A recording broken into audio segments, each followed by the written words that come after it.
পূর্ব মেদিনীপুরে বিজেপির নির্বাচনী কর্মশালায় উপস্থিত দিলীপ ঘোষ, শ্রমিক ভট্টাচার্য সহ কেন্দ্রীয় নেতৃত্বরা। 4 তারিখ ভোটের ফলাফল ঘোষণা, খুলবে কার ভাগ্যের তালা জানান দেবে ইভিএম। তবে তার আগে পূর্ব মেদিনীপুরে বিজেপির নির্বাচনী কর্মশালা অনুষ্ঠিত হয়।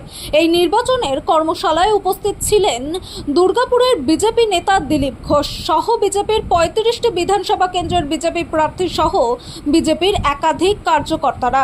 গণনা কেন্দ্রে কে কোন দায়িত্বে থাকবে এক প্রকার তার আগাম প্রস্তুতি বৈঠক বিজেপির। এই বৈঠকে উপস্থিত হন কেন্দ্রীয় নেতৃত্ব সুনীল বনসাল।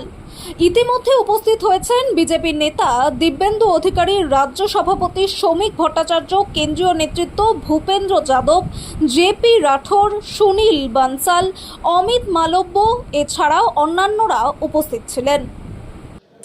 সরকার গড়ার প্রস্তুতি চলছে। মানুষ তো বলেই দিয়েছে আমরা আপনাদেরকে জিতিয়েছি। সে জিতটা সম্পূর্ণ 4 তারিখ হবে। তার আগে গতবারে যেগুলো আমরা করিনি, কাউন্টিং এজেন্টকে প্রশিক্ষণ দেওয়া, পোলিং এজেন্টকে দেওয়া আর ওদের প্রশিক্ষণ দেওয়া, সেটা চলছে সব জায়গায় ব্যাপকভাবে, যাতে কোথাও কোনো ভুলচুক না হয়।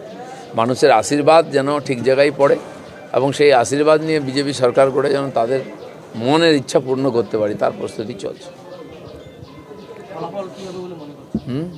ফলাফল হয়ে গেছে। প্রথম ফেজের ভোটিং 2-3 ঘন্টার মধ্যে টিএমসি বুঝে গেছে তারা হারছে। তখন থেকে ড্রামা শুরু হয়েছে। শেষের দিকে গন্ডগোল করার চেষ্টা করেছিল, তাদের নিজস্ব এলাকা যেটা জিতে আছে সেটাও করতে দেয়নি নির্বাচন কমিশন। এখানে করেছিল গন্ডগোল, সেখানে রিপোলিং হচ্ছে। তো সমস্ত রাস্তাই বন্ধ করেছে। একটাই হচ্ছে ইলেকশনের দিন, কাউন্টিংয়ের দিন কিছু গন্ডগোল করতে পারে, কারণ এখানেও তো একটা ডোনাল্ড ট্রাম্প আছেন, তিনি পরাজয় মানবেন না। দরকার হলে বম মেরে উড়িয়ে দেবেন, গন্ডগোল করে দেবেন, কাউন্টিং বন্ধ করে দেবেন, সেটাও করতে পারে টিএমসি। কারণ হার মেনে নেওয়া খুব মুশকিল। যারা খুব স্বৈরাচারী হয় তারা হার মেনে নিতে পারে না। হ্যাঁ, 15 জন হবে, আগেই আশা ছিল। যেখানে যেখানে কমপ্লেন এসছে আর মনে হয়েছে গন্ডগোল হয়েছে, হওয়া উচিত। আরে 400ই নিয়ে নেন উনি, কে না বলেছে? 4 তারিখ অবধি সব সিট ওনাকে দিয়ে দিচ্ছি আমরা।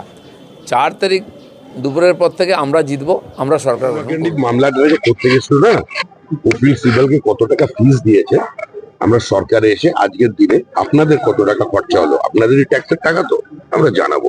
7 দিনের মধ্যে কত টাকা সুপ্রিম কোর্টে এবং হাইকোর্টে খরচা করেছে রাজ্য সরকার, সেটা নতুন সরকার সুপ্রিম কোর্টে তৃণমূলের খারিজ করে দিয়েছে মামলা।